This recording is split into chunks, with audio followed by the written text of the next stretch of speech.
Well, with the deepening of the Savannah Harbor and port will come thousands of new jobs and an economic boom. Yeah, the Georgia ports are the strongest economic engine in the state, supporting hundreds of thousands of jobs in and outside the ports themselves.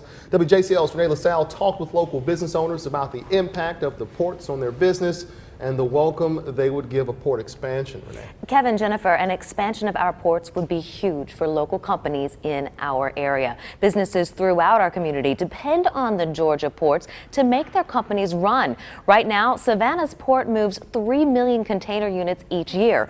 Deepening the harbor would make it up to 6 million units. And that means more people, more traffic, and more business in our community.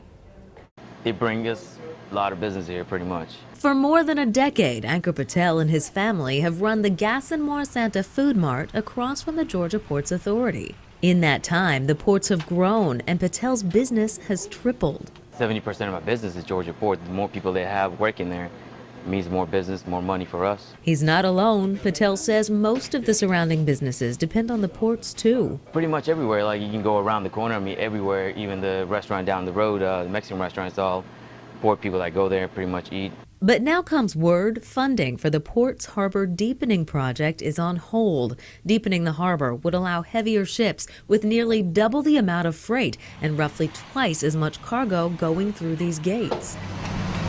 Back at the Gas and More, Ankur Patel is hopeful funding for the dredging project will still come through. He says port business has been so good he plans to expand and add a to-go counter. And he says more port business will be good for coastal Georgia and for his bottom line. I can start staying open 24 hours, make more money.